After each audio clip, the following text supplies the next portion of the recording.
Ótimo. Então, gente, primeiro, desculpa por hoje, deu uma confusão aqui nos links e plataformas, etc. Eh, eu primeiro, né, segundo, né, primeiro, desculpa, segundo, obrigado, pela presença de todo mundo. A gente vai ter 5 encontros nesse módulo 2.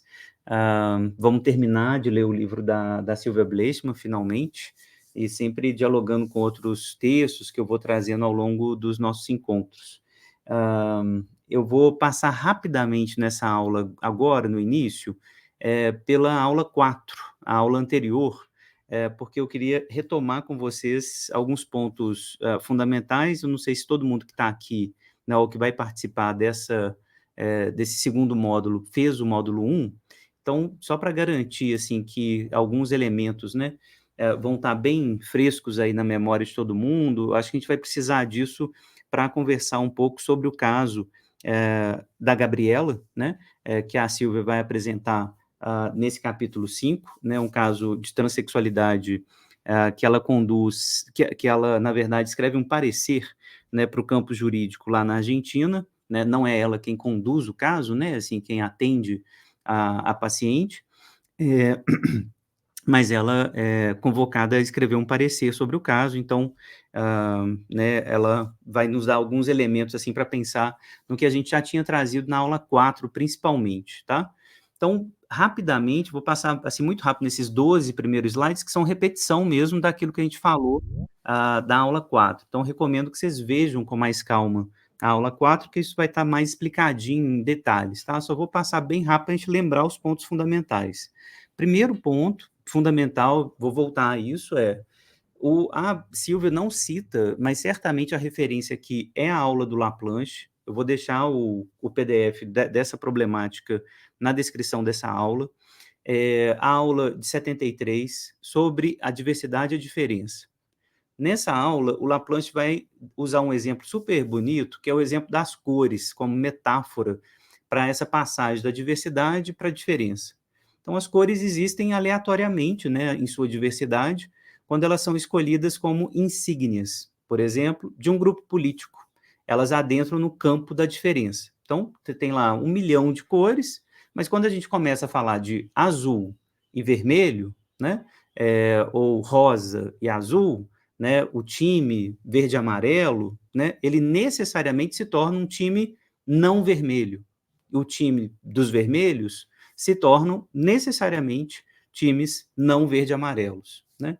Então, não havia essa distinção, por exemplo, aqui no Brasil, né, muito clara na política, entre vermelhos e amarelos. Não tinha isso, né? Mas, de maneira geral, quando isso aparece, essa distinção aparece e ela provoca uma operação de um binarismo opositivo, né? Então, se você é amarelo, é necessariamente não vermelho. Se você veste vermelho, é necessariamente não amarelo, né? Então, uma operação desse tipo, né, tá na passagem, né, daquilo que a gente chama de sexualidade pulsional, né, para a sexualidade que vai ser marcada pelos códigos de gênero.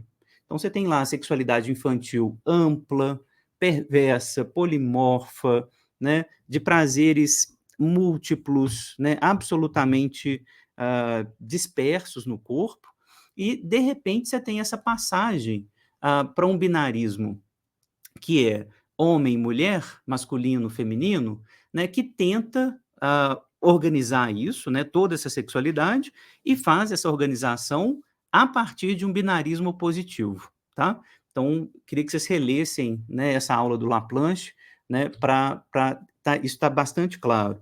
Outro texto que a Silvia não cita, mas que eu acho que ela está conversando muito de perto, né, assim, com esses desenvolvimentos mais recentes, né, do Laplanche, é o sexo, gênero sexual.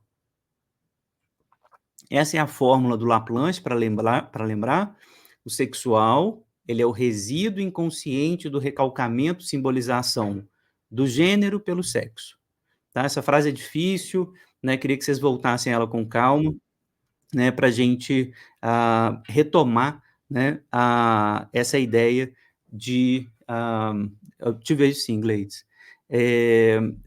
Para retomar essa ideia de que o recalcamento, simbolização do gênero pelo sexo, deixa esse resíduo que é o sexual, tá? Então, tentando explicar bem brevemente essa frase, o gênero, eles são os códigos, os esquemas narrativos, esquemas tradutivos, que são endereçados às crianças e que auxiliam as crianças a traduzir os corpos, os seus corpos, a partir desses códigos. Você é menino, você é menina, menino faz isso, menina faz aquilo. De forma geral, o código do gênero, ele é sempre binário, tá? Na nossa cultura, ele é profundamente binário, tá? Masculino ou feminino. Como tais códigos são veiculados pelos cuidadores, eles são sempre comprometidos com o inconsciente, né, dos cuidadores. É o que vai fazer com que nunca haja uma coincidência plena entre o gênero e o sexo.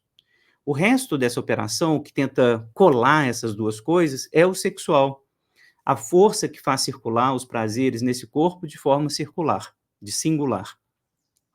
Sempre lembrar também, queria lembrar, né, a gente vai voltar a isso no caso da Gabriela, todo binarismo é uma relação de poder, tá? Então, não tem binarismo que também não seja uma relação de poder, tá?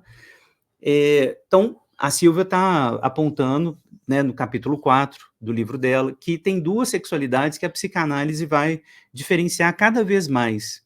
Uma que surge dos cuidados precoces, que é implantada pelo adulto, produtora de excitações, né, que encontram vias de ligação e descarga sob formas parciais. Então, é aquilo que a gente chamou, né, efetivamente de sexualidade infantil, tá? Cujo modelo é a masturbação, tá?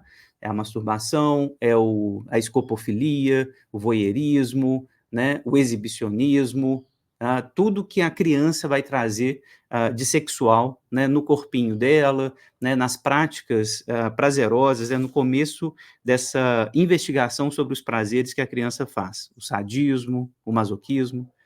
E um outro tipo de sexualidade que está regida pela primazia do genital, que está localizada na puberdade, com o amadurecimento do corpo, que vai aparecer. Esse instinto sexual, né, que vai aparecer por volta dos 12 anos, ele, se é que sobra alguma coisa dele, ele já encontra, quando ele chega, o campo todo ocupado pela sexualidade paragenital, pela sexualidade infantil. Então, quando a puberdade chega, a sexualidade já está lá, a sexualidade infantil já está toda lá, que vai deixar essas marcas fantasísticas, de fantasias, né, que vão encontrar, enfim, um caminho para tentar articular essa sexualidade que apareceu, a sexualidade, né, instintiva, por assim dizer, com a sexualidade infantil que já estava lá. Mas a primazia, a prioridade é sempre da sexualidade infantil, tá? Obviamente, esse encaminhamento, né, da sexualidade infantil para a sexualidade adulta, ele não é linear, né? Isso que vai da pulsão parcial até a assunção da identidade, né, passando pela fase fálica, passando pelo Édipo, né? Isso não é linear, trata-se de um movimento de ajustes, a palavra que a Silvia usa é ensemblar, né? Ensemblar, de ressignificação, de articulação proveniente de diversos estratos da vida psíquica e da cultura, das incidências da ideologia, das moções desejantes. É necessário, então, dar a cada elemento o seu peso específico. Então, não é linear, nunca vai ser sem conflito, nunca vai ser totalmente integrado, né, em ninguém, tá? De maneira geral, né, a sexualidade, o gênero, né, essa articulação entre sexo, gênero, ela tende a estabilizar ao longo do tempo. É claro que tende, né? Eu sou homem, eu sou mulher, eu sou heterossexual, eu sou homossexual. Isso tende a estabilizar, sem dúvida nenhuma, em todos nós.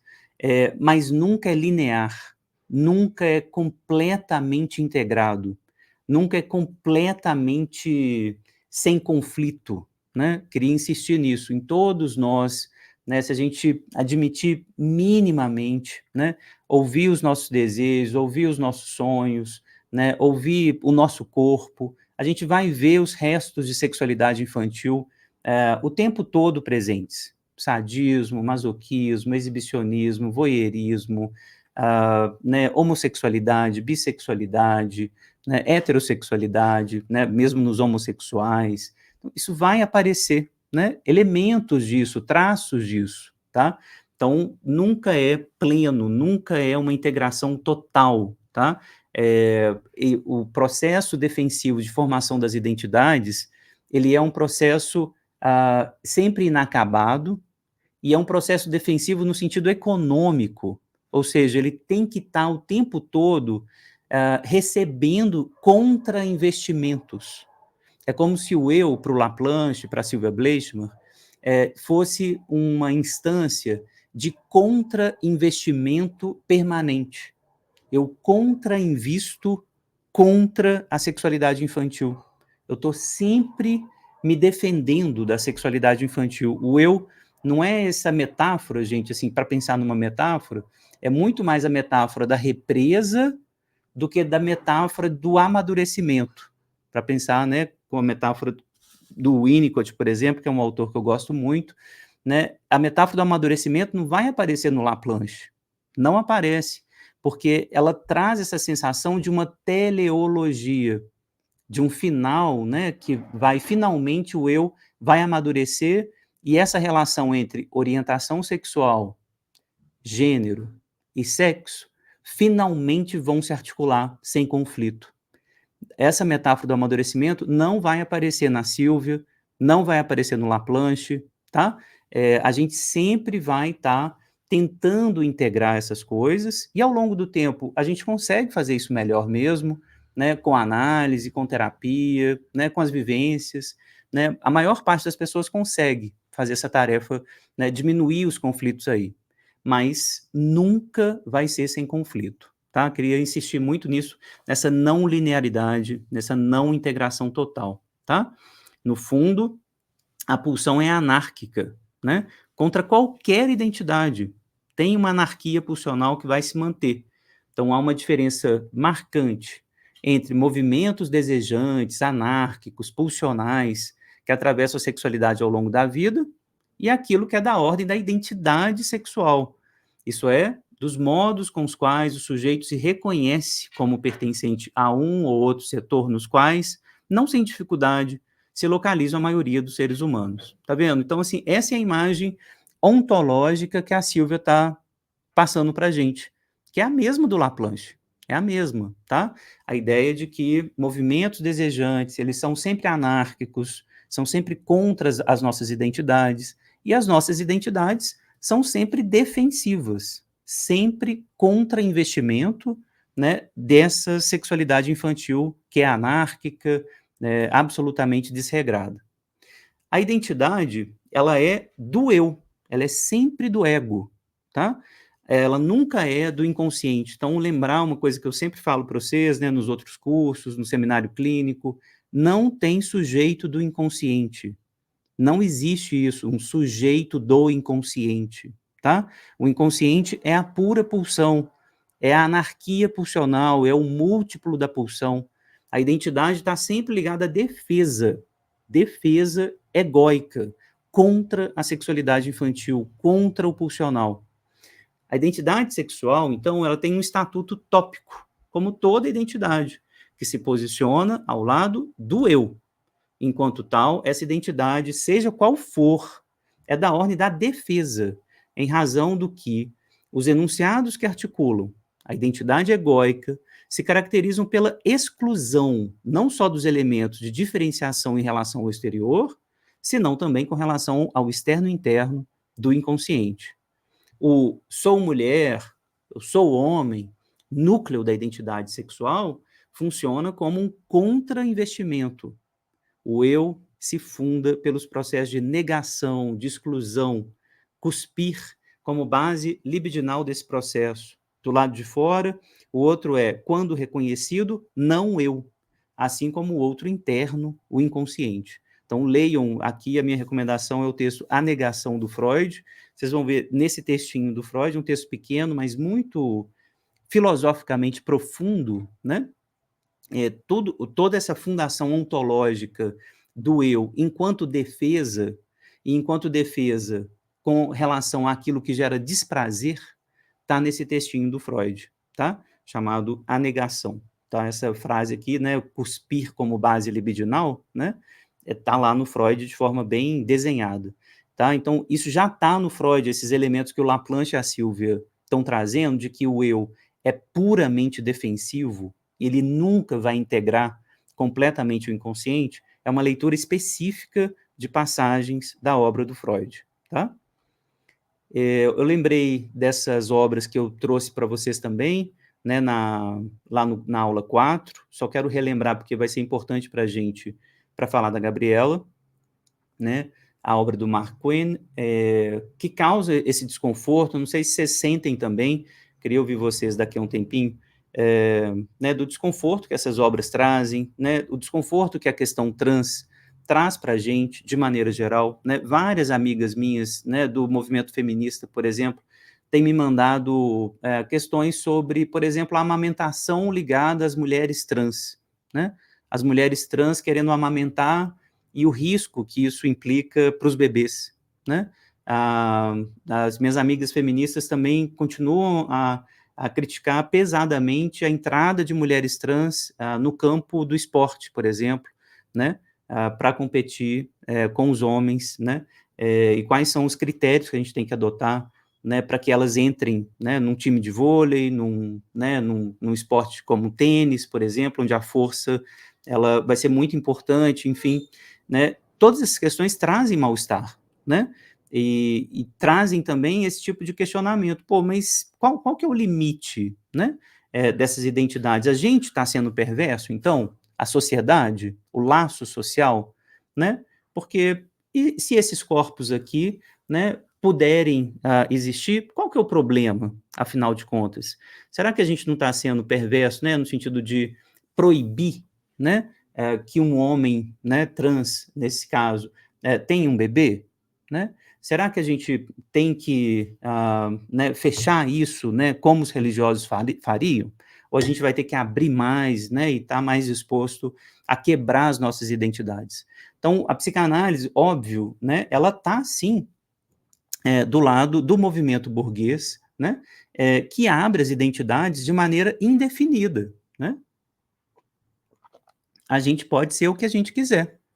A gente pode transformar o nosso corpo no que a gente quiser, desde que, e essa é a regra burguesa, né, da nossa moralidade burguesa, liberal, desde que a gente não machuque ninguém, a gente não escravize ninguém, a gente não torne ninguém objeto, a gente não fira, né, os direitos da liberdade do outro, né, de forma alguma. Mas se você quiser transformar o seu corpo, se você quiser, enfim, né, fazer do seu corpo um objeto para se transformar numa onça, você pode, né? A cor da sua pele, a forma do seu nariz, né? E a gente tem autorizado essas mudanças corporais, né, de maneira geral, inclusive articulando essas mudanças a relações de poder muito específicas, né? O caso do Michael Jackson me parece um caso bem exemplar, né? De embranquecimento, por exemplo, mas vamos pensar na clínica comum, gente, assim, na clínica da mulher heterossexual cis, né? Que é uma clínica de transformação corporal inacreditável, né? Inacreditável. As dietas, né? A quantidade de Ozempic que a gente tem utilizado, né? A quantidade de silicone que a gente utiliza, né? De botox que a gente utiliza, né? Então, assim, a gente está falando de modificações corporais que muitas vezes vai ficando meio né, não perceptível porque ela é naturalizada, né? Mas as cirurgias plásticas, o botox, o silicone, as dietas, tudo isso é modificação corporal, né? Que visa a engrenagem desse código de gênero em particular, né? É, os códigos, queria terminar então essa lembrança aí da aula 4, para a gente chegar no caso, eles são injunções, né, que podem o tempo todo matar ou fazer rir, né, e ou fazer rir, quando eles são questionados, tá? Então gera mal-estar, mas gera também os efeitos cômicos que a gente conhece, né, no carnaval, a gente sempre brinca com isso, né? Mas essa é a nossa prova de que esses códigos são construções históricas, são identidades contingenciais, tá? Há uma dialética importante a examinar, que é o descumprimento dessa regra social, do gênero, né, como uma perversão, né? Então eu queria que a gente voltasse a isso no final da aula, tá? Essa dialética que eu quero investigar com vocês, tá? Se eu descumpro essa regra do gênero, eu sou visto como perverso ou psicótico. Ah, então eu quero que meu corpo tenha seio. Eu, um homem, quero ter um bebê. Eu sou psicótico, eu sou perverso, eu estou quebrando a lei social, né? Por outro lado, a imposição universalizante que exclui a nossa singularidade também acaba por ser perversa. Não, você não pode mudar seu corpo. Não, você não pode fazer nada. Você tem que se adequar à lei divina que fez o seu corpo do jeito que ele é. Então, você não pode colocar um aparelho no dente, você não pode consertar sua orelha de abano, você não pode fazer cirurgia no seu nariz, você não pode doar sangue, porque a lei divina fez o seu corpo do jeito que ele é. Então, esse excesso também, né, com relação ao Código Social dos Gêneros, pode ser perverso, né? E aí, queria que a gente visse, todos nós, eu estou no segundo episódio ainda, devo terminar até o nosso próximo encontro, a série Adolescência, que está na Netflix. Me parece, eu estou no segundo episódio ainda, mas me parece uma série que vai ajudar a gente a pensar nisso, tá? Que é um menino, né, que sofre bullying, tá? Que diz respeito a códigos de gênero bem específicos, né? Parece uma acusação, né, de que ele é um incel, né, um celibatário involuntário, né? Um menininho de 13 anos, né, assim, um adolescentezinho, né, que vai matar uma coleguinha por conta, né, desses bullings, tá? Então a gente está falando dos códigos de gênero que são perversos demais, mesmo quando eles são atribuídos da maneira como para reforçar os próprios códigos, né? O homem tem que ser o homem que come todo mundo, né? Um menino de 13 anos já tem que comprovar, né, que vai transar, que vai, né, conseguir várias mulheres, etc, etc, tá? Então, vamos ver junto essa série, porque eu acho que vai ajudar a gente. Eu acho que é sobre os meninos, especificamente. Não sei ainda, não terminei, mas eu acho que é, tá? Eu comento com vocês nas próximos encontros. Então, só para terminar, aula 4, lembrando desses pontos todos, né? Eu quero reafirmar os princípios, né, da Revolução Copernicana Inacabada, né, que o Laplanche estabelece na teoria da sedução generalizada, tá? A gente situar o masculino no campo das identidades é muito importante, portanto, do lado do eu, do lado das defesas, das contingências sociais, né? Lembrar sempre da primazia do sexual, né? E isso não vai liberar a gente, né, da problemática de pensar o que é ser homem na nossa cultura, né? Mas tentando sempre evitar essa metafísica ontoteológica da soberania, né, que é imposta pelo binômio sexo-gênero, né? Vocês lembram disso? Uma metafísica ontoteológica da soberania, né? A ideia de que esses gêneros não podem ser questionados, de que, né, isso está dado por leis naturais, por leis divinas, né? De jeito nenhum, tá? A gente vai questionar isso, a gente tem visto como que isso muda ao longo da nossa história. Digo, nossa história a partir dos gregos, né? Se a gente quiser situar a partir dos gregos a nossa história, como que a homossexualidade, por exemplo, era vista de uma maneira completamente diferente entre os romanos e os gregos, né? Cujas culturas fundam a nossa, né? Como que isso muda ao longo do tempo, tá? Então, a Silvia começa o capítulo 5, lembrando que a gente não tem um contato com a realidade direto. A gente sempre vai interpretar a realidade, né?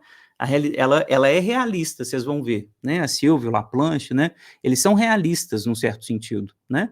Mas um realismo que a gente vai chamar de realismo atravessado pela fantasia, um realismo atravessado pela nossa interpretação, tá? É um paradoxo, né? Vocês vão ver, o Laplanche acredita que é o adulto mesmo que seduz, né? A Silvia também. É o adulto que seduz a criança, o adulto de verdade, né? A matriz aqui é a matriz ferenciana mesmo, né? É o adulto de verdade que seduz, que traumatiza, tá? Então a gente é realista. Mas a gente nunca deixou de lado a hipótese fundamental de Freud de que, mesmo com a sedução, é a fantasia que organiza o que aconteceu. É a fantasia que vai me organizar, é a fantasia que traduz o que chegou lá de fora, tá? Então a Silvia, no começo do capítulo 5, vai insistir nesses apanhados filosóficos aqui, que para ela é muito importante, tá? A realidade, ela não é tão ordenada igual a gente gostaria que ela fosse, né? Pelas leis divinas, pela realidade natural, né? Não é, tá? Ela está cheia de contradição, né? A nossa realidade psíquica, a nossa realidade humana, né? Está cheia de irregularidades, né? E aí a Silvia sempre volta na antropologia, nesse capítulo ela também vai voltar na antropologia, né? Exatamente para tentar mostrar isso. A realidade humana está cheia de irregularidades, né? A gente nunca teve o gênero como masculino e feminino de forma estável ao longo de toda a história do Homo sapiens. Isso é mentira, isso é claramente mentira, né?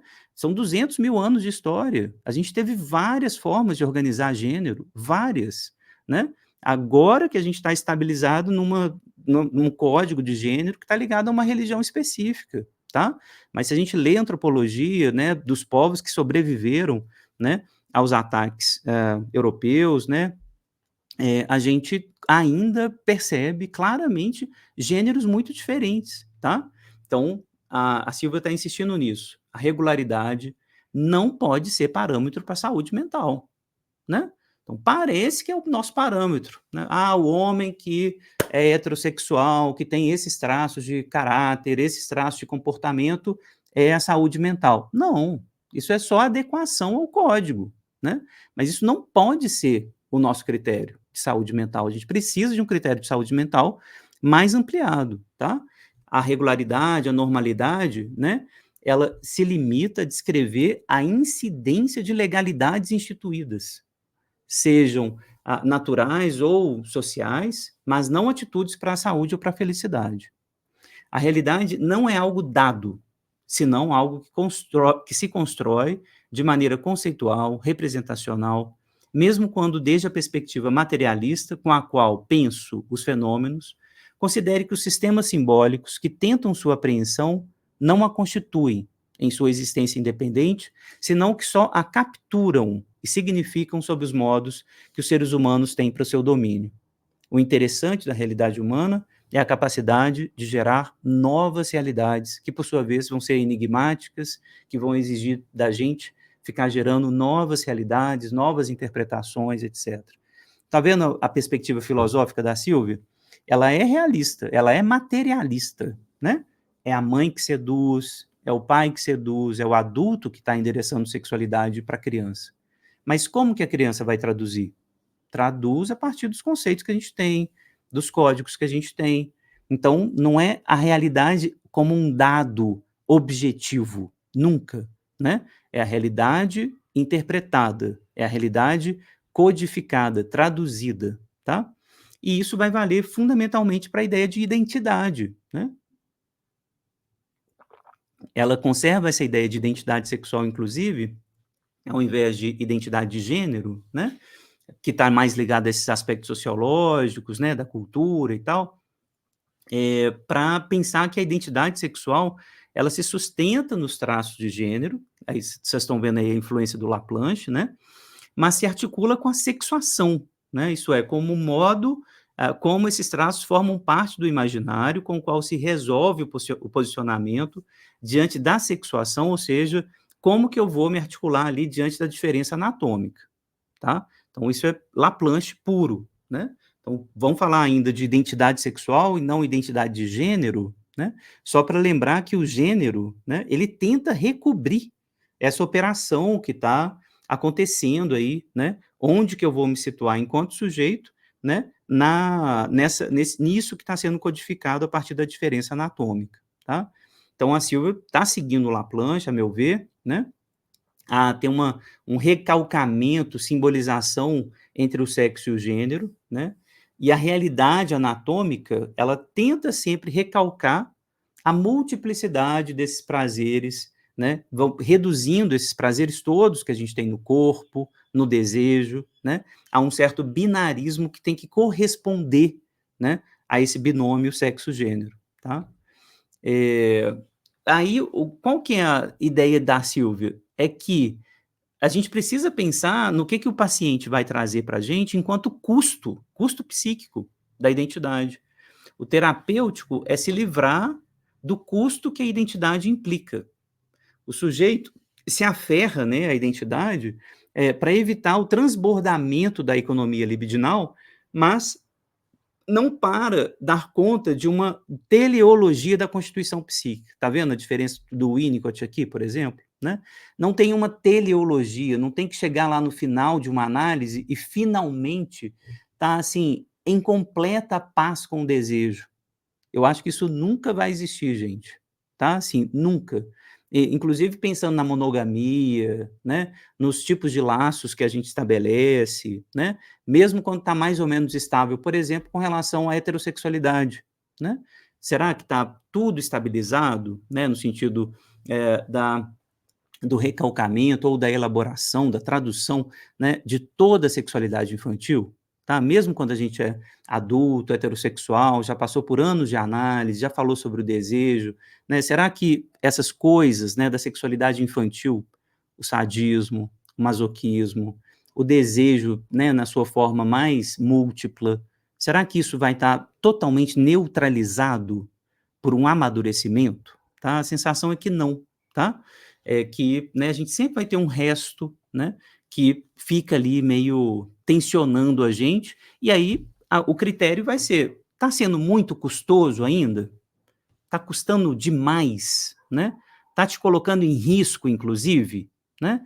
Esse custo da sua identidade está colocando em risco a sua vida, porque é isso que a gente vai ver com a Gabriela, tá?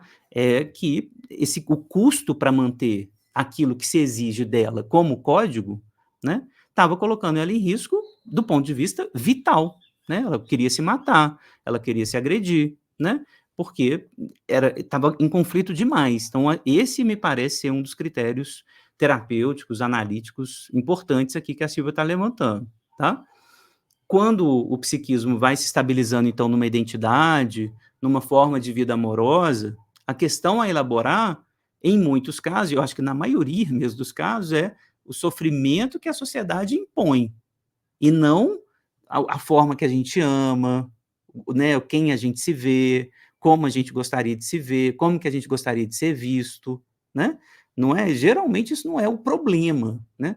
O problema é quando eu endereço isso para as pessoas e as pessoas começam a fazer bullying, começam a me maltratar, começam, né, a dizer que eu não posso existir, né? Reencontrando esses elementos aí da criança não bem-vinda, né? A criança que não vai ser acolhida, a criança sem hospitalidade, tá?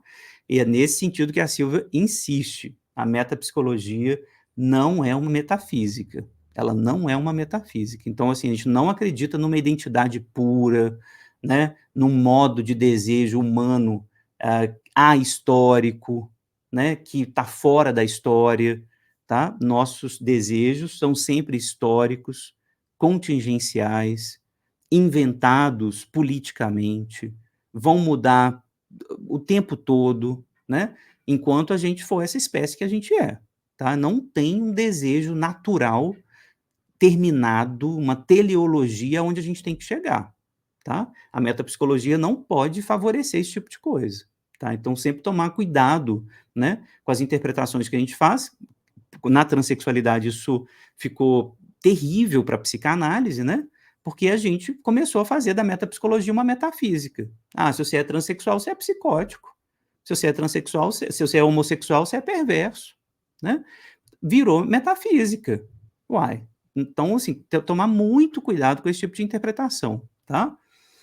E aí, nesse caso, né, ele chamava Agustin, né? Auguste, que ele vai ser Auguste, que vai ser o apelido, né? E ele vai se tornar a Gabriela, né? Com quem como ela se identifica como uma mulher, né? Ela queria, inclusive, nesse caso é bonito, né? Porque os pais têm uma aceitação muito forte, né? Percebe isso claramente no filho, né? Desde os 3 anos ele não queria mostrar o pinto mais para ninguém, né? e aí ela, né, quer se ver e se vê cada vez mais como uma mulher, né. E a mãe diz: "Não, eu acho que você é uma mulher mesmo, você está me dizendo, está se sentindo como uma mulher e tal", e a mãe participa desse processo, né, ajuda, me parece bem, próxima, né. E aos 3 anos ela faz essa decisão, a Gabriela toma essa decisão: "Não quero que ninguém vê meu pênis mais", né. Tem um caso, no caso, né, aparece uma enorme preocupação com a beleza, né, que ela e a Silvia, né, nas trocas de e-mail dela, é ótimo esse capítulo, né, porque tem as trocas de e-mail, que a Silvia traz, né, e ela fala, a Silvia vai falar: "Olha, mas tudo bem, isso é uma questão das meninas mesmo, das mulheres, né, isso é comum, sem dúvida nenhuma, mas você vai ser uma mulher infeliz se você não cuidar desse excesso que está vindo", né. Principalmente essa ideia de que, ah, isso pode, claro, estar misturado com a ideia de que você não vai ser plenamente mulher, né, mas isso faz parte da problemática que incide nas mulheres a partir da dominação masculina, né. E aí, não sei se vocês concordam também, né, isso é muito comum na clínica das mulheres, né. "Eu sou bonito o suficiente?", né, "Eu estou bonito o suficiente? Eu tenho que fazer alguma cirurgia, o botox, o silicone, né, a dieta, não sei o quê", né, isso vai aparecer o tempo todo, né o medo de não ser linda, de não ser atrativa, né, que vai se misturar, e isso que torna o caso mais difícil mesmo, com a fobia, né, o medo das características, masculinas. Eu errei aqui, tá? Das características masculinas, que estava que ela queria tirar, né, evidentemente, a partir da cirurgia, dos hormônios e tal, tá. A resposta de Silvia é precisa, é difícil mesmo construir uma nova imagem, né, mas o medo, de Augusto, né, nesse caso, é mais que isso. Na página 135, ela ainda escreve, né, para Gabriela: "Não exagera na sua feminilidade, porque ao fazer isso, você vai parecer um desmentido, né, da masculinidade. Quanto menos queira se parecer com uma mulher, mais você vai ser uma mulher, né. Então se você, né, virar isso porque a Gabriela acaba ouvindo, claro, o bullying, né, que ela é uma travesti, que ela é esquisita, né, e talvez por conta desse excesso, né, ela queria exagerar os traços de, feminilidade e isso parece mesmo, né, sempre esquisito, né. E aí, parênteses rápido, a Silvia mais uma vez traz o diálogo com a antropologia, né, vocês lembram, ela trouxe os estudos do Stoller, sobre o Sambia, né, a gente falou disso nas aulas anteriores, e agora ela traz os Berdach, né, que, são, pessoas que não se localizam exatamente no binarismo, nem homem nem mulher, né, o que a gente chamaria de não binário hoje, né, e a nota 11 é uma nota engraçada, porque fala assim de um outro povo, na página 123, deixa eu abrir aqui o livro, o povo Bugi, que eles falam, né, que tem os Oroani, que são homens masculinos, o Macunrai, mulheres femininas, o Kalalai, mulheres masculinas, e os Kalabai, que são os homens femininos. Tá vendo esse jogo? Né? Pode ser um homem feminino, uma mulher masculina, mulher feminina, homem masculino. Esse jogo de entre o anatômico, né, o sexo e o gênero, né, ele pode ficar, né, absolutamente brincando com essas variáveis, né, e isso aconteceu em todas as culturas, né. Na cultura, onde o Berdach, né, aparecia especificamente, por exemplo, em algumas culturas, eles ocupavam um lugar do sagrado.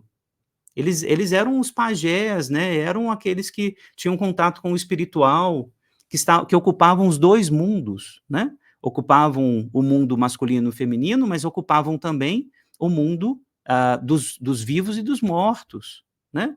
Olha onde que isso vai dar, né, em algumas culturas. Então são muito valorizados, né, eram valorizados espiritualmente, né. E na nossa cultura, né, essas pessoas não binárias, né, ou que enfrentam o binarismo, né, são consideradas párias sociais, né, a gente quer matar essas pessoas, a gente agride essas pessoas, né, porque eles ficam criticando esse código que deveria ser um código todo bonitinho, separadinho, tá, mas vejam que ao longo da história humana, não foi assim o tempo todo, tá, é isso que a Silvia quer dizer, né, que a realidade em si mesma não existe. O que depende é da nossa interpretação, tá? Então, a angústia, nossa inquietude diante da diferença, decorre do enorme trabalho de apagamento dessas contingências. A Sylvia Bleichmann vai insistir: a única natureza humana é realmente aquela que arranca a cria do seu estado natural para abrigá-la num mundo de pensamento e desejos irredutíveis à informação geneticamente recebida. Então, essa é a única realidade humana, né? Que a gente vai ter que puxar a criança de um estado natural, que não existe, né, para o ser humano, para fazer ela entrar, né, no mundo simbólico, né? Nesse caso, então, né, acho que eu repeti essa aqui. Repeti. Então, questões, terminando para abrir a palavra para vocês, para a gente conversar. Questões mais para a gente debater, né? A Silvia critica pesadamente a associação entre a transexualidade e a psicose, a perversão, né? Nas aulas anteriores a gente viu isso, né? Ela usa alguns exemplos bem explícitos mesmo nesse capítulo 5, né? Por exemplo, usando o exemplo dos adventistas, né? Um religioso que não doa sangue, ele poderia nos considerar, né? Se ele fosse a maioria social, por exemplo, ele poderia considerar a gente que doa sangue, por exemplo, como psicótico? Afinal, a gente não está concordando, né, com a realidade da natureza, tal como Deus expressa na sua lei. Então, se você doa um órgão, né, se você doa sangue, né, se você recebe uma transfusão de sangue, né, você é psicótico? Você é perverso? Né?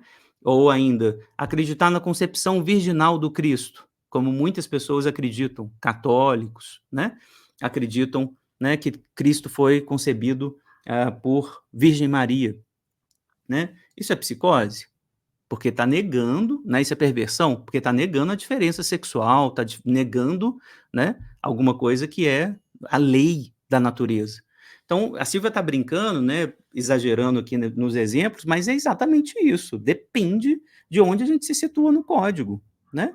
Então, falar de perversão e psicose, né, nesse campo, né, Laplanchiano, da teoria da sedução generalizada, é sempre uma questão de voltar a conversar sobre realidade compartilhada, tá? É como que a gente vai decidir, né, o que é realidade compartilhada, o que não é, tá? Então, queria voltar a isso com vocês para a gente conversar. A Silvia ainda fala, na página 151, né, da hipótese clássica da psicanálise, que eu acho que ela se sustenta, né, de que a transexualidade dos homens está ligado a uma identificação maciça com a mãe, né. Eu só não concordaria aqui com isso que ela está falando aqui, né, com déficit profundo na constituição das identidades primárias, né, que isso decorre de um déficit profundo, né. Eu não colocaria isso como um déficit, né, mas como uma contingência naquela família específica, né, que fez com que o menino se identificasse de maneira maciça com a mãe, né, e fizesse a partir dessa identificação, né, aquilo que a gente vai chamar de troca de gênero, enfim, né? Então, a carta para o juiz é maravilhosa, né, linda a carta, né, com a qual ela termina o capítulo 5, né? Tem um efeito ético, assim, né, e político, né, da teoria que ela está sustentando, muito bonito, né, importante. A gente vai ser chamado, né, nós, psicólogos, psicanalistas, né, vamos ser chamados, né, pelos tribunais, na mídia, né? Eu acho que esse tipo de informação é importante, né? Como que a gente tenta falar disso, né? Salientando principalmente nessa carta, né, que a relação entre a autopreservação da identidade e a autopreservação da vida, como critério, né? Porque, beleza, vocês querem que ele preserve a identidade dele como homem, ou vocês querem que ela, né, se preserve enquanto uma pessoa viva? Né? O que vocês preferem, né? Um homem morto, que se suicida, ou uma menina, né, que está lá com os problemas de menina, de mulher, né, com a beleza, com o corpo, né, se é amada, se é desejada, se não é? O que você prefere? Né? Uma pessoa viva ou um homem morto? Né? Vocês sabem, a gente é religioso a ponto, né, de preferir que o sujeito se mate, né? Prefiro que ele se mate, né? Então, assim, é isso que a Silvia está querendo colocar. Então, quem que é perverso, então? Tá? É a gente, é o código, é o sujeito que está ali, né? Tentando, né, se articular e tal, tá? Gente, então, mais uma vez, desculpa pelo início da aula, a bagunça. Era isso que eu queria falar para vocês antes da gente passar a conversa. Temos meia hora, vamos lá, Gleides. Falando sobre essas questões, eu atendo um caso, né, de uma paciente intersexo, que atravessa bastante essas questões transexuais, né? Porque ela foi... O corpo hormônios, cariótipo é de um menino, mas ela foi registrada e criada como uma menina, né? Estou falando com a permissão dela, viu? Assim, geralmente quando eu vou em palestras, eu sempre falo desse caso, porque as pessoas não sabem o que é uma pessoa intersexo. Também. Né? Então, hoje eu trabalho em conjunto com a Associação Brasileira de Intersexo, lá de São Paulo, a Dione Freitas, que é uma intersexo ativista. E ela atravessa isso, né? Ela tem uma cirurgia programada, tanto de gônadas quanto do canal vaginal que precisa ser feito. E ela vem passando por isso, por essas identificações. Hoje ela está com 18 anos, começou comigo aos 11. E agora ela está questionando se ela quer fazer a cirurgia, né? Se ela quer adequar esse corpo a um estereótipo, né? A essa demanda social. Porque antes só servia cuidar desse corpo, mudar esse corpo, transformar esse corpo para ser aceita. Eu tinha essa ideia de que não seria aceita. E agora, namorando, né? Já namorou meninas, está namorando um menino, e percebendo que o corpo dela é aceito, ela está questionando essa possibilidade da cirurgia. Né? Então, é isso que eu acho assim, muito interessante, e esse é o trabalho da ABRAE, da Associação Brasileira de Intersexo, que é trabalhar sobre isso, assim, não precisa-se, não tem que transformar esse corpo para adequar ele num social. Isso. Né? Mas que a pessoa possa ter a escolha e gostar desse corpo. E olha só, o quanto que atravessa, acho que a Bleichmann vai muito nisso, né? O quanto que atravessa o social nessa aceitação desse corpo e nessa identificação. Então, isso eu estou vendo bastante ali na minha clínica. Outra coisa que você falou, que é uma demanda aí dos trans, mas que ela também passa, é em relação aos esportes. Então, ela tendo os hormônios masculinos, né, ela tem uma força muito maior. Perfeito. Então, ela gosta muito de basquete, jiu-jitsu, ela gosta desses esportes, né? Ela começou a ser barrada em alguns times, né? Mesmo ocupando esse espaço feminino, todo mundo começou a estranhar a força física dela. Isso. Né? Então, também tem isso que atravessa a história dela.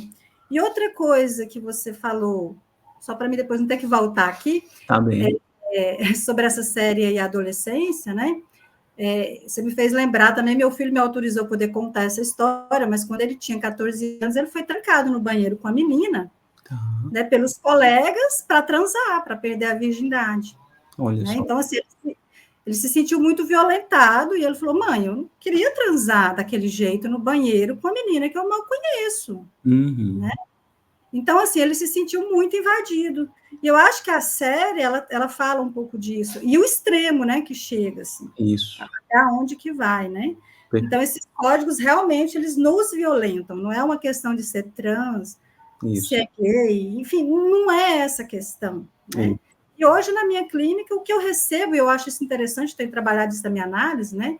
A secretária da clínica um dia chegou para mim e falou assim, por que você só atende esse público gay? De gay e lésbica, né? E eu nunca tinha me dado conta disso, assim, eu não tinha me dado conta. Eu fui ver que eu tinha pacientes trans, né? Eu tinha essa paciente intersexo e vinha atendendo muitos gays e lésbicas, né? Assim, que é uma identificação, enfim, que eu estou trabalhando na minha análise e acho muito interessante, tem muito a ver com a minha história. Legal, muito bom. Eu acho assim, né, disso que você está colocando, é super interessante pensar que o desconforto que me vem é do desconforto, o mal-estar que a gente sente diante da diferença, né? Esse é um outro ponto, porque nos atendimentos com essa paciente, gente, no corpo que eu sentia, não era só no psiquismo, não. Isso. Já teve vezes de eu ter que sair da sala, pedir licença para ela para ir ao banheiro, sabe? Assim, porque eu estava muito mal. E com os trans, assim, eu hoje não atendo mais que 2 pacientes trans, porque eles movimentam muito o nosso corpo. É uma coisa estranha, não é só o psiquismo, movimenta o corpo também. Esse estranhamento, eu acho que eu tenho muita dificuldade com pacientes trans, atendo, principalmente quando eles estão fazendo essa transição, que a gente precisa, né, eles exigem que a gente mude o pronome, que tem essa mudança, né, de nome, a recepção da clínica, a recepcionista erra, então, assim, é uma coisa bem difícil da gente trabalhar, hein? Não é comum, né, assim, então, isso que a Silvia está insistindo a identidade, ela é defensiva. Então, esses pequenos sinais que a gente vai tendo, né, tipo, o mal-estar tá vindo no corpo, quando a gente vê uma pessoa assim, né? É homem ou mulher? Nossa, que mulher que parece homem, que homem que parece mulher, nossa, esse homem tem trejeito demais, ele, né, parece uma menina, parece, né, uma bicha, né? Isso vai para a homossexualidade, vai para a transexualidade, né? E quando isso aparece no corpo mesmo, a coisa, né, do intersexo, né, os assim chamados hermafroditas, né, onde o sexo aparece também um certo tipo de junção, né, de aspectos que podem misturar, né, aquilo que deveria ser um corpo de homem e um corpo de mulher, e essas coisas estão juntas, né, mais mal-estar ainda. Mas também, não só mais mal-estar, né, vamos lembrar que esse mal-estar decorre também da curiosidade infantil, das fantasias sexuais infantis, né? A gente quer ir lá ver, né? Nas pesquisas que eu orientei, no mestrado e doutorado, né, o que as mulheres trans principalmente traziam era: os homens amam a mulher trans com pênis, né? Eles desejam, né? Mas na hora de namorar é outros 500. Então, eleger essa mulher como um objeto de amor público, ou seja, de novo, a gente está falando de reconhecimento da realidade social, eles não querem. Na hora de prostituir essa mulher trans, eles querem. Então, pensar nessa dinâmica do desejo também, que está ligado, obviamente, né, à sexualidade infantil, à nossa curiosidade, né? E o exemplo que você deu do seu filho é ótimo, Gleides, assim, excelente, né? Você vê que isso vai operar sobre os homens. O menino cis, hétero, né, tá sofrendo pressão, que é o caso, me parece, da série, né? Eu vou terminar de ver para a gente comentar. Mas é essa ideia, assim, de que ninguém escapa, ninguém escapa. E a sensação que eu tenho cada vez mais é que esses códigos, eles são mais perversos do que quem a gente está acusando de perverso. A minha sensação, principalmente acusação de perversão por conta do enfrentamento ao código. Tá? Assim, a sensação que eu tenho é que quem enfrenta o código, quem está dizendo, pô, eu não estou encaixado aqui não, gente, eu não encaixo, né? Eu não sou homem, não sou mulher, sou não binário, não sei o quê. De maneira geral, o que eu vejo, né, não são pessoas perversas aí não, né, na maioria. Que a sensação clínica, não tem esses números, evidentemente, mas a sensação clínica que eu tenho é que a perversão incide fundamentalmente sobre aquelas pessoas que defendem o código. Sou heterossexual, só existe isso, homem, mulher, cis, não sei o quê.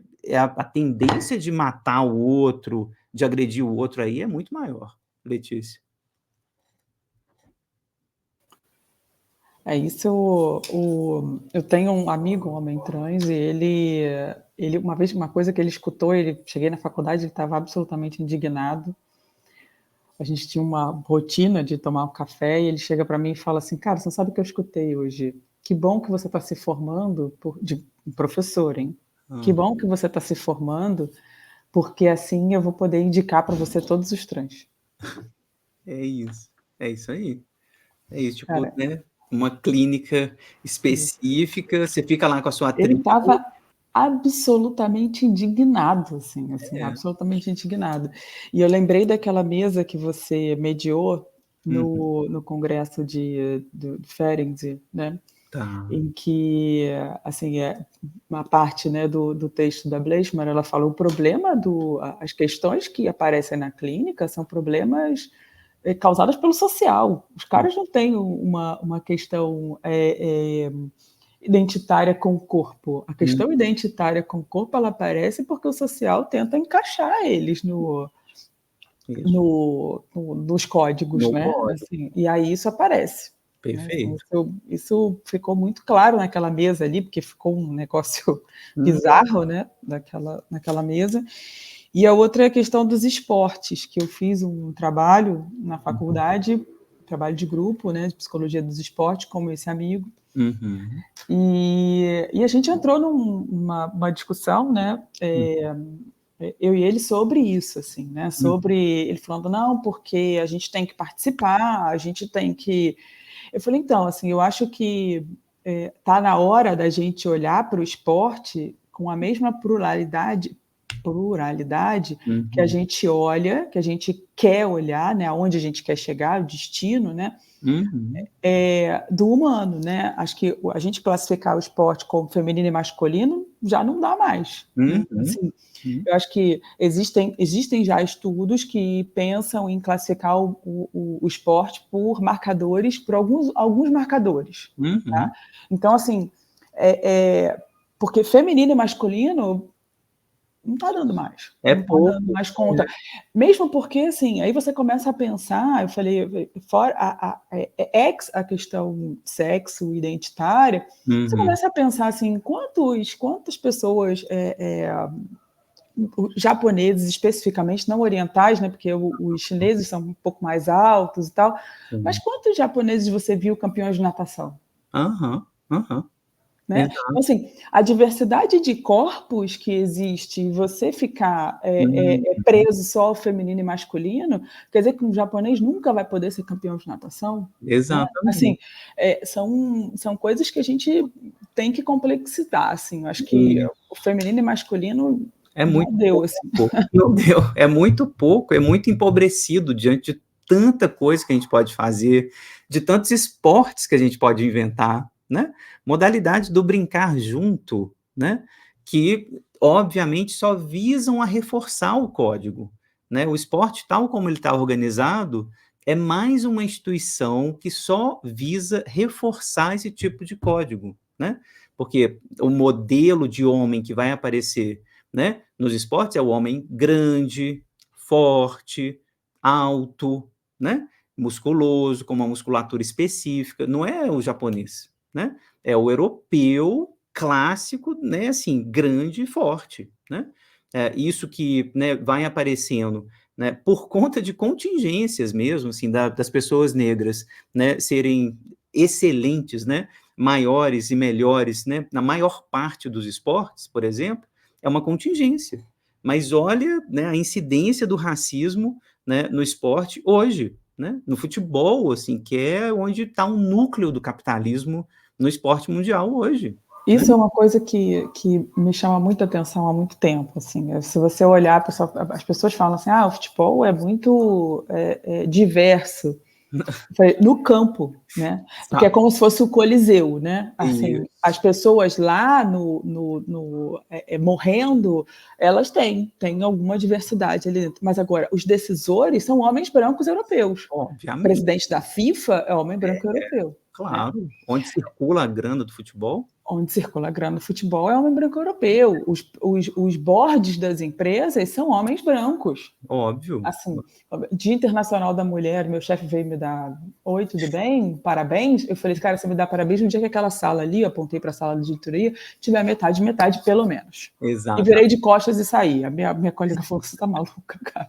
Meio a meio, exato. No mínimo, meio a meio. É isso, né? É isso. Então, é a mesma coisa. Então, pensar no futebol, né? Só um exemplo, né? Assim, porque eu acho que essas coisas vão ficando invisibilizadas, né, gente? Assim, parece que é uma competição justa, né? É 11 contra 11, né? A princípio. Não é.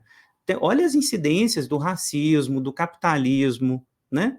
Existe alguma chance, né, de um time ser campeão mundial hoje, brasileiro, paraguaio, ser campeão mundial hoje, né, jogando contra o PSG, que, né, cujo dinheiro está vindo da Arábia Saudita, né, num esquema incrível, né, de lavagem de dinheiro, né, de petróleo, sabe, no mercado internacional, sabe, assim, a gente está falando de coisa, então estou citando esse exemplo maluco aqui do futebol, né, só para dizer que os códigos são violentos.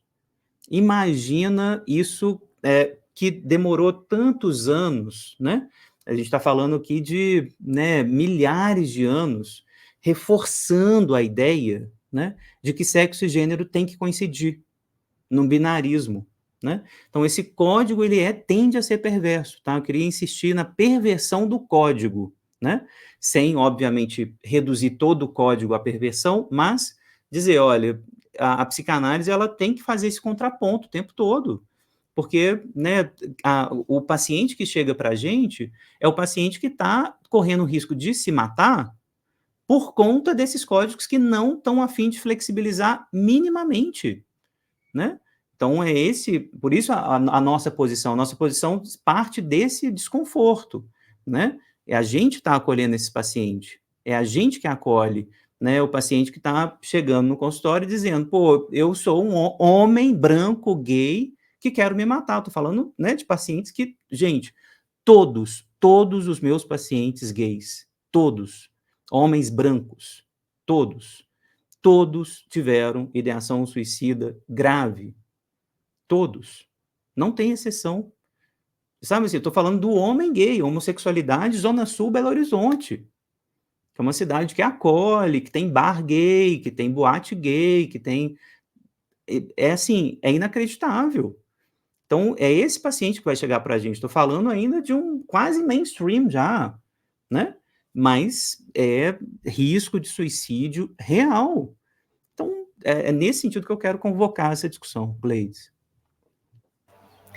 E falando dessa dificuldade assim do entorno, né? Eu dou aula às vezes na Faculdade de Medicina aqui, e um dia falando sobre a intersexualidade, né? Um aluno de medicina, acho que do 8º período, falou que ele não era obrigado a atender um intersexo.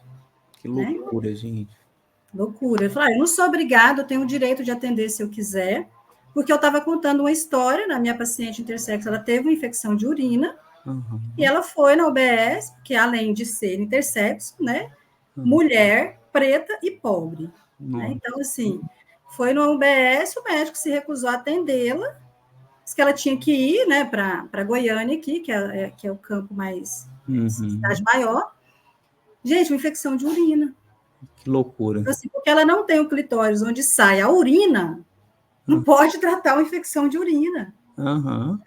Então, assim, é um absurdo isso que a gente vai vendo, tanto com os pacientes trans, intersexo, é questão de orientação, isso que você disse, na minha clínica também. Isso. Todos os meus pacientes gays, lésbicas, trans, intersexo, têm ideação suicida. Isso. Já tentaram suicídio. Isso. Alguns deles, né? Isso. É isso. Então, assim, não tem... Tentativa de suicídio em homens trans é 50%, né? O índice de suicídio, não é tentativa, não. O índice de suicídio em homens trans é 50%. E outra coisa, depois da cirurgia, eles se matam também. Sim, claro. E a gente vê que não é só essa mudança no corpo, não. Claro. Tem a ver com esse entorno mesmo, não adianta. É o acolhimento, exatamente. Então, assim, né, eu queria terminar trazendo as reflexões do Ferenczi, né, para dialogar com Laplanche. Nos textos, né, que a gente está acostumado a passar por eles, a criança mal acolhida e a sua pulsão de morte, a adaptação da família à criança, principalmente esses dois, né? Vocês sabem que nesses dois textos a gente está falando de uma certa fundação de uma ética da hospitalidade, né? Ética da hospitalidade, ética do cuidado, né? E essa ética do cuidado, ela está ligada, me parece, à percepção política que já está lá presente no Ferenczi, não, claro, não de maneira muito explícita, mas eu acho que já está presente no Ferenczi, essa ideia de que o sintoma do paciente, ele está ligado ao tanto que ele foi ou não acolhido pelo outro, o tanto que ele foi ou não reconhecido pelo outro enquanto sujeito, né? Vejam que no primeiro texto do Ferenczi, sobre a ejaculação precoce, né, ele está preocupado sobre os efeitos do sintoma no outro, né? Ele passa quase que o texto todo falando a ejaculação precoce dos homens afeta as mulheres. As mulheres ficam putas, as mulheres sofrem, as mulheres não gozam, elas não chegam no orgasmo, porque os homens estão com ejaculação precoce. Eu acho tão bonito esse texto, cara, assim, é bonito demais, porque ele está dizendo, o sintoma não é só do sujeito, ele afeta o outro, ele afeta. Então, essa ética do cuidado, né, que está presente na obra inteira do Ferenc, você vê, esse é o primeiro texto dele, o texto de inauguração enquanto psicanalista. Ele fala da emancipação, ele fala que as mulheres não deviam lutar pelo voto, que era uma época que as mulheres não votavam, as mulheres deviam lutar pela emancipação sexual, sim. Ele fala sobre isso, que aí depois as outras coisas viriam. Exatamente. Né? Então, assim, tá ali tentando ouvir o sofrimento das meninas que passam pelo sintoma dos homens, né? Então, eu queria que a gente ligasse esses textos, né, esse texto do início da obra dele, com o texto do final da obra, né, a adaptação da família-criança, para tentar pensar numa ética do cuidado que também vai dizer, se os nossos pacientes que não se adequam ao código, né, estão com ideação suicida, né, estão com essa síndrome, né, da impostura, do falso self, né, obrigados a serem o que não são, obrigados, né, a ter que ter um corpo que não querem, que não desejam, a ter um modo de vida, né, uma orientação sexual, um desejo, né, que não querem, que não são deles mesmos. Então não é esse o nosso critério de saúde que a gente tem que adotar para pensar, né, que a gente vai ter que articular com esse paciente, né, um modo, né, de se sentir menos atacado por esse acolhimento ruim, né, por essa negligência, né, por essa violência, né, na hospitalidade. Então, acho que a direção clínica muda aqui, né? Não é tentar né, desmentir, né, reabrindo o trauma com esses pacientes, dizendo, você que está negando o código, será que isso não é coisa da sua cabeça? Será que você não tem que se adaptar? Será que você não está forçando muito a barra, né? Negando aí um código que é, né, de todos nós, né? Um pouco acusando, mais uma vez, esses pacientes, né, de serem psicóticos, perversos, né? E a gente mudar um pouco essa postura clínica para trazer o outro, né, que está exigindo de você uma coisa que você não pode atingir, né? Esse outro é perverso, né? E parênteses dentro do parênteses aqui, rapidamente, e aí eu queria ouvir vocês também, as mulheres, eu acho que vocês ouvem isso todo dia, eu estou falando da mulher cis hétero, todo dia vocês ouvem esse tipo de cobrança, o que vocês têm que ter um corpo específico, tem que ter um modo de vida específico, um modo de comportamento específico, muito maior do que os homens, muito maior. Né? O que eu tenho visto, gente, no consultório das mulheres cis hétero, assim, vai desde o Botox a partir de 20 anos de idade. 20 anos de idade. Até cirurgias vaginais para correção, aspas, muito reforçadas, correção dos grandes lábios. Pelo amor de Deus, gente. Sabe, colorir a vagina de rosa. Recompor o ímen. Fala, Letícia. Pelo amor de Deus, fala. Recompor o ímen. Recompor ímen. Pelo amor de Deus, gente. Entendeu? A gente está falando de mulher Uma amiga minha chegou para mim e falou, estou muito feliz, eu recompus meu ímen. Não acredito. É inacreditável, né? Eu olhei para ela e falei assim, você tá legal, maluca. Tá procurando o que aí? Aí ela ficou olhando para minha cara com o olho regalado. Eu não falei mais nada. Eu falei, tu tá procurando o quê? Que isso, gente? Recompor o ímen. Isso, mulher hétero cis. Então, e mulher hétero cis, white people problem, tá? White people problem. Então, é isso, sabe? Então, imagina o que esse povo sofre, que não tá no código, Letícia. Eu queria comentar uma parte, né, de uma sessão com um paciente que ele estava falando sobre uma relação de trabalho com a chefe. Tá. E aí ele falou, mas isso aí foi ruim, mas eu achei melhor fazer isso do que... E aí ele trouxe, falando sobre as relações de trabalho ali, né? Relações que a chefe é bem perversa, né?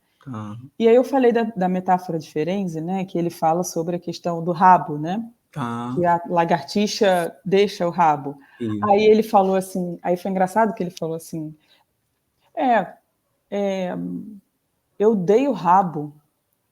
Aí ele ficou assim, parado, assim. Aí ele, não. Aí eu falei, você deu o rabo. Aí ele, mas eu já dei o rabo muitas vezes. Aí ele ficou com isso, dei o rabo. Isso, faltava 20 minutos para acabar a sessão. O dei o rabo ficou até o final da sessão e ele falou assim, sessão que vem a gente vai falar sobre esse negócio de dar o rabo. E ficou assim, ficou com isso, assim. O dar o rabo demorou a sair, porque ele ficou assim, tipo, eu Isso. tão dei o rabo. Isso é tão proibido, é tão vergonhoso, né? Então, quebra tanto o código, né, dos homens, isso, assim, de ter que admitir minimamente, né? Minimamente, que seja uma expressão idiomática numa metáfora, né? É isso. O tempo... Interessante que isso veio depois com um sonho, que aí ele falou assim, eu lembrei de um sonho, e aí ele trouxe um sonho em que ele anda pela rua e acha que vai encontrar cobras, mas só encontra peles de cobras.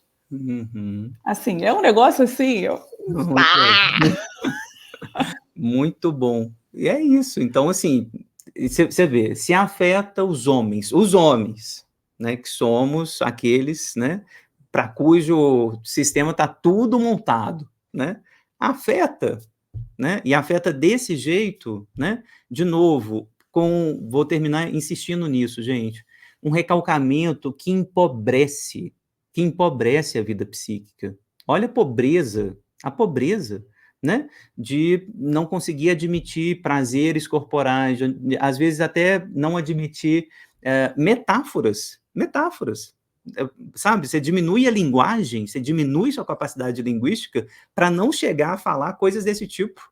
Eu não posso falar, dar o rabo de um jeito nenhum, porque senão, alá ele, né?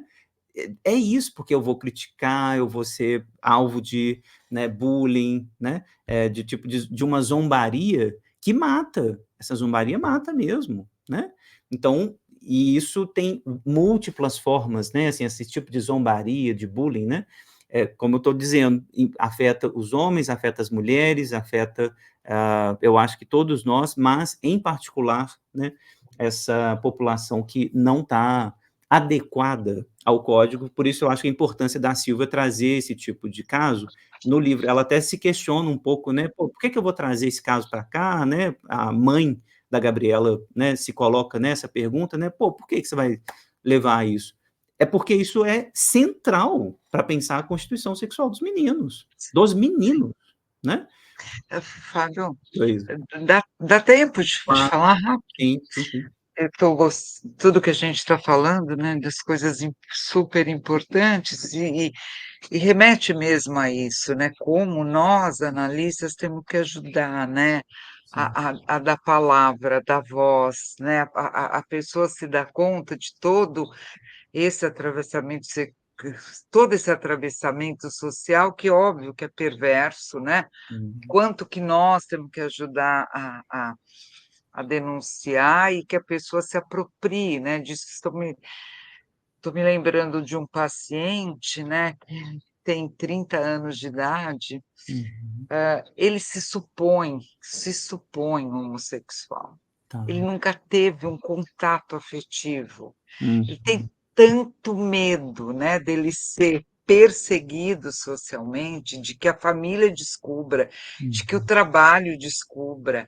Ele chegou assim, ao absurdo de... Ele outro dia saiu, algum tempo, né, pouco tempo, ele saiu com uma amiga que ele sabe que é gay, né,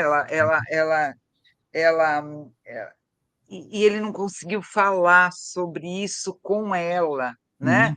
Quer dizer, então, é tanta, né? Porque chega a ser uma clivagem, né, Fábio? Porque no sentido de, acho que é mais que o recalque, né? No sentido de porque proibir. ele não consegue, ele diz, né?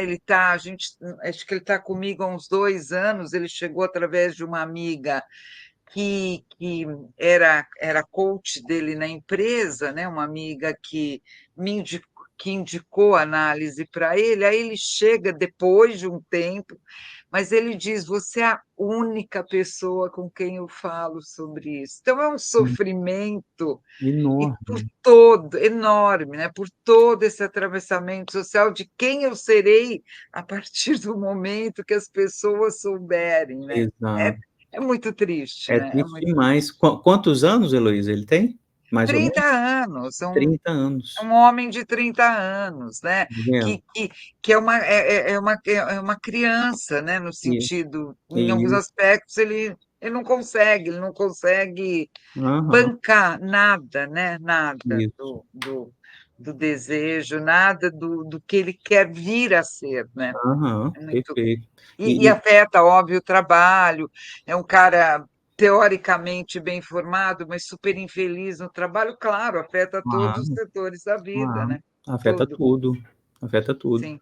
Né, nos casos, né, que eu já vi, né, isso pode se persistir durante tanto tempo, né, gente, às vezes a vida inteira, né, e a sensação que eu tenho é de vida desperdiçada, por assim dizer, né, e aí isso reforça a minha sensação, né, olha, a gente está falando dos homens homossexuais, com relação à homossexualidade, insisto, que é uma coisa mais aceita hoje, né, a gente consegue ter vínculos sociais, representações sociais, né, positivas e tal, muito acolhimento, né?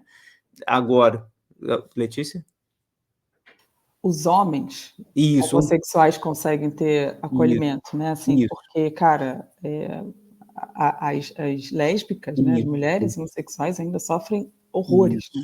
Exatamente. Então, assim, falando dos homens que têm, né, grupos de poder, muita representação social já, né? Mesmo assim, a gente, né, na clínica geral, assim, o que eu vejo é essa dificuldade aí que a Heloísa está colocando, né? O homem, que muitas vezes, né, Heloísa, assim, nem é gay, né? Tem essas fantasias que a Silvia tem insistido, né? Sim. São fantasias aí que envolvem alguma coisa, né, ligada a esse código, né? Da feminilidade, de alguma passividade e tal, né, o desejo não aparece com aquela força típica que o código exige, né? Não comia menina com 14 anos no banheiro, né? Se não aparece, né, com essa força, é gay. Né? Às vezes não vai ser, né, de fato, né? Mas aí isso atravessa tudo, toda a vida do sujeito, né? Parece que, de fato, esse código sexo-gênero, né, ele efetivamente nos organiza a nossa identidade como um todo, né? E aí a gente deixa de brincar de outras coisas, né, no trabalho, né? Enfim, em todas as outras coisas, porque a gente não é aquilo que o código exige que a gente seja, né? Então, essa, eu acho que a mensagem que a Silvia está passando, né? Assim, de que ou a gente começa a questionar um pouco mais, né, o código, fazendo a dialética, nunca deixando de fazer a dialética.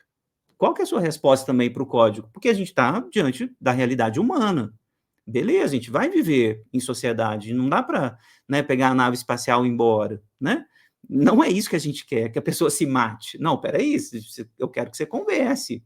Vamos conversar, vamos tentar encaixar um pouquinho nessa realidade compartilhada aqui.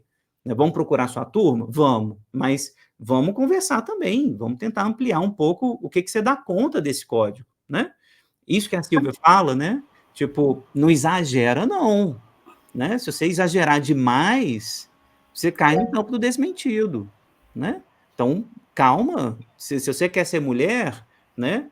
Vamos conversar com o código, então, né? Beleza, eu tô ouvindo o código que tá sendo filha da puta com você. Eu tô ouvindo isso, eu tô te falando isso. O código é escroto, o código, ele te destrói. Cuidado, o código é perverso. Mas, peraí, o que você tá fazendo também? Então, fazer um pouco dessa dialética vai ser importante para a gente, Gleice.